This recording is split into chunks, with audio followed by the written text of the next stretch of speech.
Pour ce podcast, Demain en main reçoit Olivier Leberquier, membre fondateur de 1336, une société coopérative de thé et d'infusion. Cette interview a été réalisée par Françoise Boyer, journaliste membre de Demain en main. Pour commencer, cette coopérative 1336, comment est-elle née? Brièvement sur notre histoire, même si c'est compliqué de faire brièvement puisque ça a duré 3 ans et demi quand même le conflit, et puis là maintenant ça fait maintenant 7 ans qu'on a créé, plus de 7 ans qu'on a créé la coopérative, donc ça fait quand même maintenant une expérience de bientôt 11 ans. C'est plus d'11 ans même maintenant, puisque ça en septembre de cette année, ça a fait 11 ans que on nous a annoncé le projet de fermeture du site. D'accord.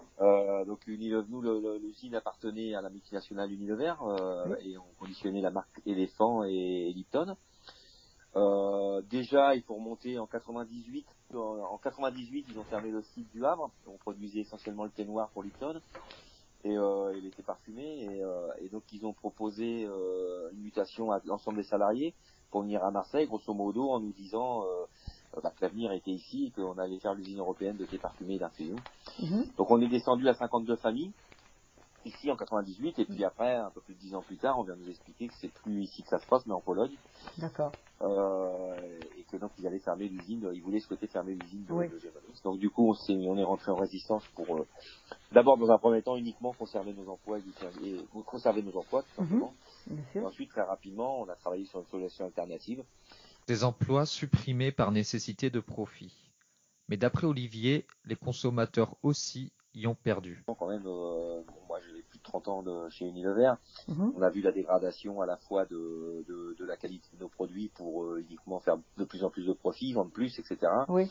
Alors que au tout début, moi je me souviens quand je suis rentré dans les années 80 à Lipton au Havre, je peux vous garantir que les produits, il y avait vraiment un attachement particulier à ce qu'on fasse vraiment des produits de qualité. Le thé Lipton d'aujourd'hui, il n'y a rien de comparable au thé Lipton d'il y a 30 ans en arrière. Ah oui. Déjà rien que le grammage, aujourd'hui ils mettent plus qu'un gramme 6 dans les sachets, alors qu'avant on en mettait 2 grammes.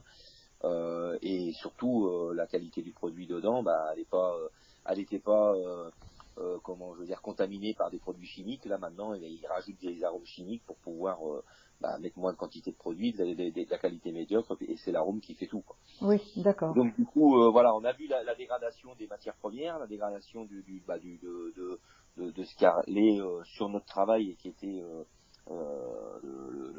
la finalité après qui arrive au consommateur. Donc quand on rapidement en septembre 2010 qui nous annonce la fermeture et qu'on travaille sur une solution alternative, très rapidement mûri dans notre esprit de se réapproprier l'outil industriel et pour justement d'abord répondre à notre première revendication qui était de conserver nos emplois et l'outil industriel, et en même temps de refaire des produits avec un modèle économique complètement différent. C'est retravailler sur des produits de qualité, bannir de nos recettes les arômes artificiels, travailler avec des arômes, quand on y met des arômes naturels, et aussi travailler au maximum en circuit court et travailler plus la qualité du produit que la quantité. S'ensuivent 1336 jours de conflits juridiques pour que les ouvriers du thé puissent devenir leurs propres patrons. On a fait annuler 3 procédures juridiques pour enfin contraindre au bout de 3 ans et demi Unilever à travailler sur une solution alternative, à travailler sur notre proposition de solution alternative qui consistait à créer notre coopérative qu'on a finalement créée le 5 août 2014. D'accord. Et depuis, on essaye de se faire une petite place. Alors pourquoi on travaille avec la grande distribution sur nos produits, mais aussi on leur propose nos services sur leur propre marque à eux, en répondant là par contre pour de bon à leurs critères à eux et à des appels d'offres qu'ils lancent. C'est pas nous qui fixons les règles des produits. Autant on la maîtrise complètement du début à la fin sur notre marque à nous, autant sur leur marque à eux, c'est eux qui décident. Ah oui, vous travaillez pour eux sur leur marque. Au final, c'est leur label qui apparaît sur le... Voilà, c'est ça. Donc c'est par exemple, on travaille pour Leclerc, on travaille pour Carrefour, on travaille pour Intermarché, on travaille pour aussi Terre Doc, une entreprise des produits qu'on trouve dans les magasins Nature et Découverte. On travaille pour Éthicable, où on fait la gamme paysan d'ici. On travaille pour une autre société qui a comme là, ça s'appelle Le Temps des Cerises. Ils sont à Agen et ils ont une marque qui s'appelle Maison Taillefer. Donc voilà, donc on a différents. Pourquoi on a fait ça? Parce qu'en fait, dans notre projet de reprise de l'activité, Nous, on souhaitait conserver la marque éléphant. On souhaitait la conserver pour toutes les raisons qu'on défendait, la relance de la filière des plantes aromatiques et médicinales en France. Et ça nous aurait donné tout de suite 450 à 500 tonnes d'activité. Bon, malheureusement, au bout du conflit, au bout de 3 ans et demi, dans l'accord qu'on a signé, on n'a pas pu obtenir la marque éléphant. Donc on le regrette, mais bon, voilà, à un moment donné, il fallait qu'on signe. On a décidé qu'au bout de 3 ans et demi, ce qu'il y avait sur la table, on le prenait. Même si on continue à penser que c'était injuste et que ça continue à être anormal que cette marque, il n'y ait plus rien qui soit allé vendu qu'en France et qu'il n'y a rien qui se passe en France.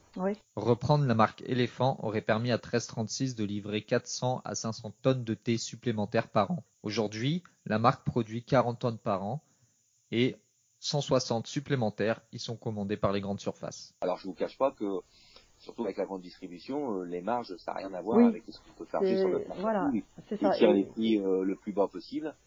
Et donc du coup, ça se ressent aussi sur la qualité des produits, parce que la matière première qu'il y a dedans, c'est évidemment pas la même.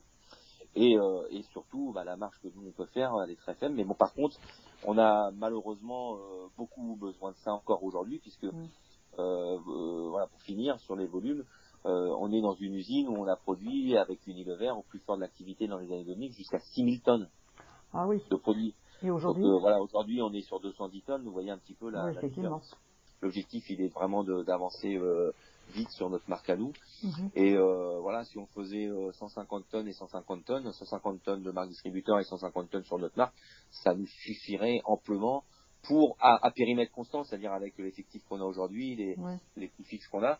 Et après, derrière, on ferait évoluer l'entreprise en fonction et de faire rentrer des salariés dans l'effectif pour répondre aux demandes qu'on aurait.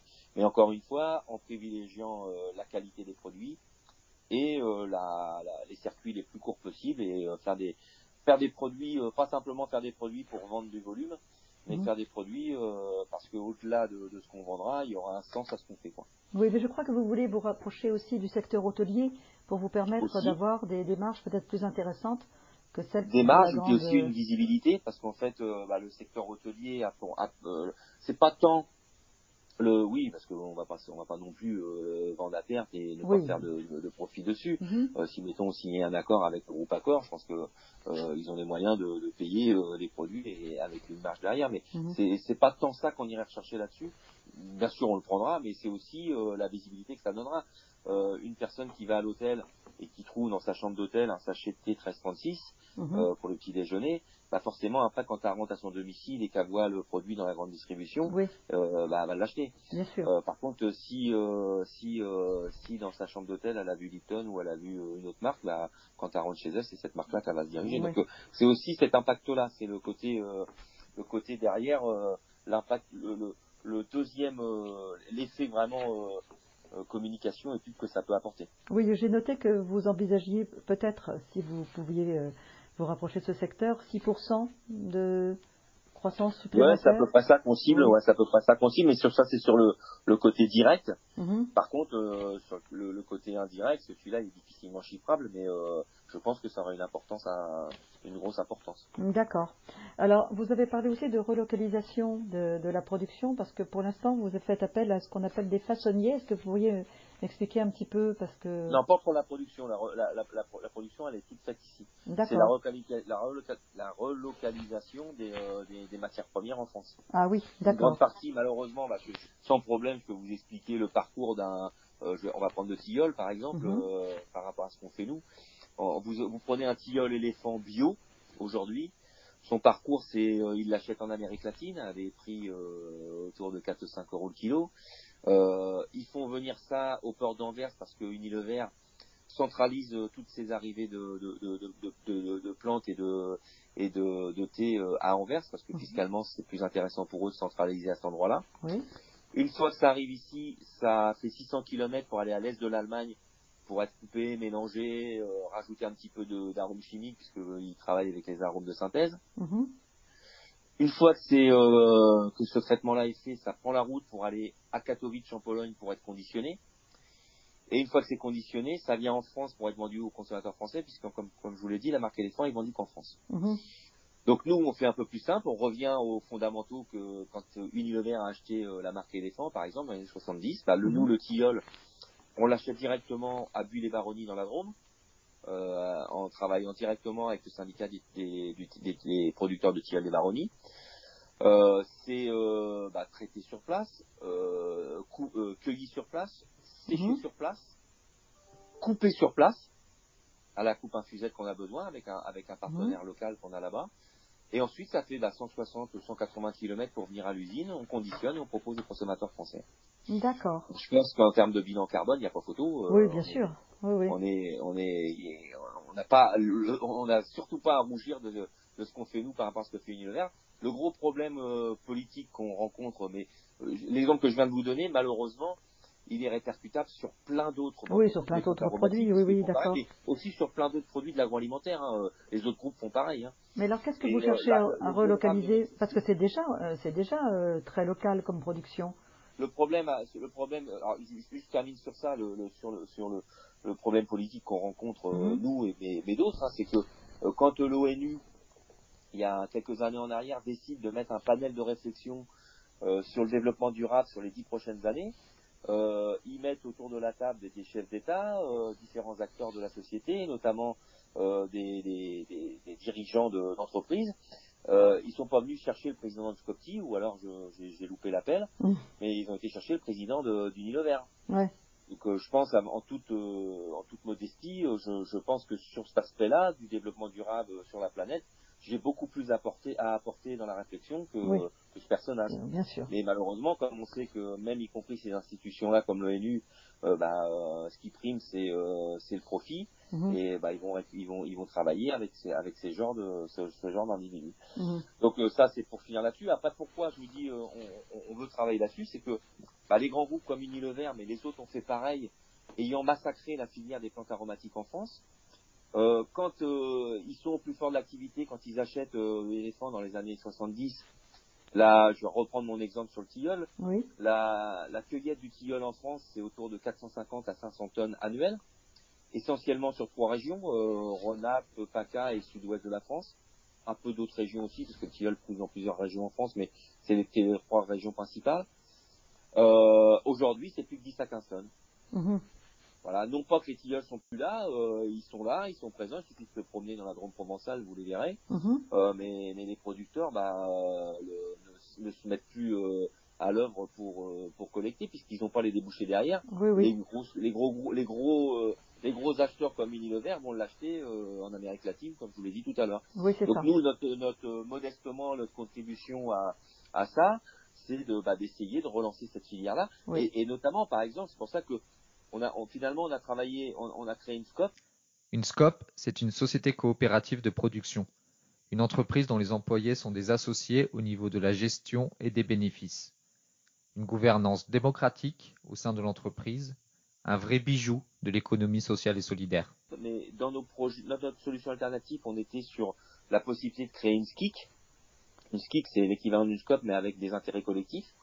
Et dans cette SKIC, on voyait, nous, l'intérêt collectif d'y mettre le conseil régional, puisque un conseil régional, c'est lui qui a la réflexion sur l'économie du territoire, et notamment sur l'agriculture. Et donc, on pense toujours que le conseil régional pourrait avoir un rôle à jouer dans une éventuelle SKIC qui se créerait, et notamment sur la partie, le lien avec les agriculteurs, sur la relance de la filière. D'accord. Et ce qu'on fait sur le tilleul, on peut le faire sur la verveine, la camomille, la menthe, la mélisse, enfin toutes les plantes aromatiques qui poussent dans nos régions. Oui. Nous aussi avec, je vais parler du tilleul à Buis les Baronnies, mais on fait même encore plus court avec le thym. Oui, on travaille avec le thym de Provence. On travaille avec une coopérative qui est à Traite. Voilà, c'est ça, Traite. Voilà, donc eux, ils sont à 40 km de l'usine, donc c'est encore plus court. Et donc c'est cueilli c'est cultivé sur place. Et c'est livré à l'usine, ils nous le coupent et livré à l'usine, et on conditionne. Donc on fait plus court que ça, on peut pas faire. Oui. À part de mettre des plantations autour de l'usine, ce sera pas possible de faire plus court. Mais donc tout ça pour vous dire, quand on dit de retravailler là-dessus, vous voyez d'où l'importance, si on avait pu obtenir de conserver la marque éléphant, nous évidemment la marque éléphant, on aurait relocalisé les plantes en France. Oui. Et au lieu de faire venir de l'autre bout de la planète, alors certes, c'est pas le même prix, on serait pas sur le même les mêmes tarifs, mais voilà, je pense que ça s'explique et que les consommateurs français le comprendraient très bien. Oui, oui. Et d'ailleurs, je pense, alors je sais pas si je le verrai un jour, mais j'imagine bien, vu que les grands groupes comme Unilever sont toujours à l'affût de l'évolution du marché et à l'écoute de ce que les consommateurs comment ils se dirigent et comment ils modifient leur mode de consommation. Et là, on voit bien qu'avec la crise sanitaire, les consommateurs sont quand même très attachés à regarder ce qui se passe sur le produit qu'ils achètent et de son parcours. Et je serais pas étonné qu'un jour Unilever, pour des questions de marketing, décide de relocaliser les productions en France, parce que ils pourraient communiquer marque éléphant vendue en France, Oui. franco-française, née à Marseille, et avec l'ensemble des productions et les matières premières venant de France et les productions conditionnées en France. D'accord. Donc je serais pas étonné qu'ils le fassent. Oui. Alors, en attendant, vous avez aussi un souci avec le foncier. C'est ce que j'ai lu, j'ai regardé aussi des vidéos. Alors, comment ça se profile? C'est en cours de négociation avec pendant la lutte, la métropole en 2012 avait préempté et acheté les bâtiments, ce qui nous a permis de pouvoir continuer la lutte. Malheureusement, il a fallu encore 2 ans derrière, donc entre-temps, il y a eu un changement il y a eu des élections. En 2012, c'est une majorité de gauche qui est à la métropole et qui préempte et qui achète. Si ça avait été les mêmes quand on est sorti du conflit, ça aurait été plus simple. D'ailleurs, on en veut un petit peu à notre au manque de volonté politique à l'époque du ministre du redressement productif, qui certes avait fait en 2012 un acte fort un acte politique fort en préemptant et en achetant les bâtiments, donc ça nous a permis de continuer à lutter. Mais je pense que dans la foulée, s'il avait eu suffisamment de cran, simplement, je ne sais pas si vous vous souvenez, à l'époque, il y avait le conflit des Floranges à l'époque, en même temps, tout à fait, bien sûr. Bien sûr. Et il y avait une avec passe d'armes qui Édouard s'était Martin passée entre Bercy et l'Élysée, où lui, justement, pour les hauts fourneaux, il proposait comme solution de nationaliser temporairement les hauts fourneaux de Florange pour imposer à Mittal la négociation. Et François Hollande à l'Élysée n'était pas sur cette position-là, ce qui fait que ça a mis fin au conflit à Florange. Enfin, la CFDT a signé, comme souvent ils font, et donc du coup ça a mis fin et les hauts fourneaux se sont éteints. Ça n'a pas négocié. Et nous, bizarrement, on a eu des contacts avec François Hollande et qui jusqu'au bout a porté pour finalement finaliser notre projet et notre swap. Et par contre, à Bercy, donc Arnaud Montebourg n'a pas eu la même position qu'il a eu avec Florange avec nous, parce que dans le dossier, si par exemple il avait eu une position similaire, s'il était quand il était candidat aux primaires socialistes en 2011, il disait dans notre dossier, pour imposer à Unilever de négocier, je prends 2 décisions. Ils veulent produire en Pologne, je taxe à la frontière les produits quand ils rentrent en France à 200%. Et pour la marque éléphant, il disait, je nationalise la marque éléphant et je les indemnise à la hauteur ridicule qu'ils ont l'habitude d'indemniser les salariés. Donc du coup, voilà. Donc nous, ce qu'on disait, il aurait pu en 2012, après la préemption des bâtiments, prendre la même posture qu'il a pris pour Florange, c'est de dire à Unilever, si vous négociez pas, je vais nationaliser provisoirement la marque éléphant, même si techniquement c'est très compliqué, tout ça je l'entends, mais au moins dans la posture, s'il était resté là-dessus, ça aurait contraint Unilever à négocier fin 2012, début 2013. Et parce qu'ils n'auraient pas lâché la marque éléphant, faut pas rêver. Mais ça les aurait contraints à négocier. Et il a fait pire que ça, puisque du coup en septembre il nous a lâché, grosso modo il nous a dit j'ai déjà préempté et acheté, maintenant laissez Unilever tranquille et prenez ce qu'il y a, mais sauf qu'à part les machines à l'euro symbolique, on n'avait rien d'autre, on n'avait pas de moyens de production, on n'avait pas d'indemnité de compensation, donc du coup on a lutté tout seul pendant 2 ans. Et donc il nous a fait perdre 2 ans, et c'est important parce que si on sort du conflit fin 2012, début 2013, c'est la même majorité qui avait préempté et acheté, avec qui on aurait discuté les conditions de l'activité sur le site. Et aujourd'hui, on n'aurait pas ce problème de foncier à régler. On l'aurait réglé avec l'ancienne majorité. Et on aurait certainement eu un bail amphithéotique, c'est ce qu'on souhaitait. Et aujourd'hui, on ne serait pas dans un bail amphithéotique. C'est-à-dire que vous signez, il y a tout à fait possibilité, et ça se fait dans plein de domaines, vous signez un bail qui aurait correspondu à ce qu'on était en capacité pour démarrer de fournir un loyer et alors nous on était sur un bail amphithéotique de 99 ans mais parce que c'est le maximum qu'on pouvait faire, mais bon allez, même si on se serait tiré avec un bail amphithéotique de 40 ans, ça nous allait bien. Et donc du coup ça nous garantissait cette problématique là. Au lieu de ça, il a fallu négocier avec la nouvelle majorité. Là il n'était pas question de nous faire de cadeaux et on se retrouve avec un bail où on se retrouvait la première année à la fin des 2 premières années à 360 000 € annuels de loyer, ce qui est complètement impossible ça représente parce que ça a presque 10% de notre chiffre d'affaires. C'est pas possible. Alors c'est pas déraisonnable par rapport aux locaux qu'on occupe et le cours du marché. Ils se sont fixés là-dessus, alors que nous, ce qu'on souhaitait, c'est que ça soit fixé par rapport à notre activité. Mais il y a un projet de rachat commun. Donc le projet, comment on arrive à le régler, c'est que du coup, on a un collectif de mutuelles. De mutuelles, voilà, c'est ce que j'allais dire. Voilà, qui nous soutient depuis le début, qui ont monté un projet, le protocole d'accord a été signé, l'acte final n'est pas encore finalisé puisque entre-temps, il y a eu la crise sanitaire, donc ça a mis beaucoup de retard sur plein de choses. Et donc on espère que ça soit réglé avant la fin de l'année ou plus tard au mois de février 2022. Et donc du coup, ce règlement fera qu'on passera un loyer qui était là aujourd'hui, qui était descendu à 240 000 à 100 000 € avec une première année blanche, ce qui nous permettra de souffler un temps sur cette partie loyer. Et vous avez candidaté auprès de France Relance On est en cours de discussion depuis la fin de l'année dernière avec une structure qui s'appelle France Active, où on travaille sur un projet de financement. On est en train de le finaliser, de le boucler là, et où dedans évidemment on les sollicite pour prendre leur part sur le financement de l'ensemble des projets qu'on a. Oui, c'est ça, pour profiter de l'opportunité offerte actuellement pour la relance économique.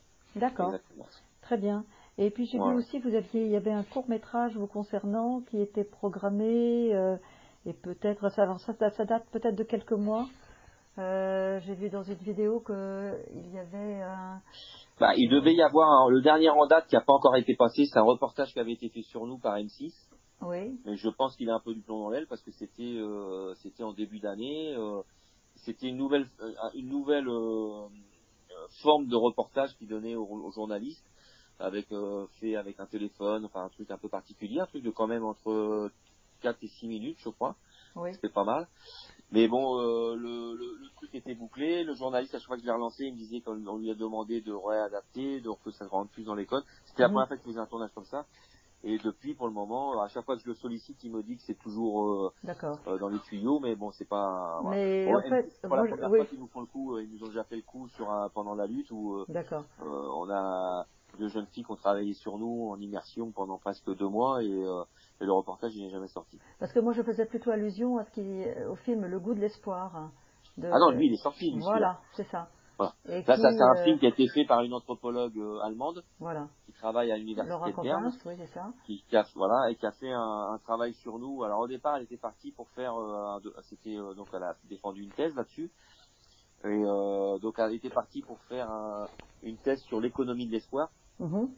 Et donc avec l'idée, donc elle nous avait sollicité pour travailler chez nous. Elle avait envoyé dans plusieurs autres coopératives, y compris elle souhaitait travailler aussi, d'aller voir un petit peu ce qui se passait à Mondragon, etc.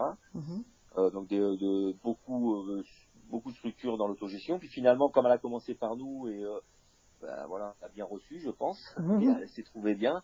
Elle a finalement décidé de recentrer son projet uniquement sur nous. Et donc, elle est restée en immersion chez nous presque 18 mois. Et elle a fait ce reportage. Alors, elle a défendu sa thèse et sous forme de film, parce que c'est en même temps une cinéaste. Et elle a sorti donc ce qui s'appelle Le Goût de l'espoir. Ce film, Le Goût de l'espoir, ou en anglais The Taste of Hope, est disponible sur le site Laura Coppens, COPENS.com. C'est un film qui dure 1h20. Qu'elle a défendu dans plusieurs festivals, elle a été primée dans plusieurs festivals, et pas qu'en France, aux États-Unis, au Canada, en Allemagne, en Suisse. Ce podcast a été présenté par Demain en main. Demain en main, ou DEM, est un projet de collectif citoyen pour la médiatisation massive des alternatives. Pour en savoir plus, rejoignez-nous sur Facebook à la page Demain en main. Musique par Elliot Doucy.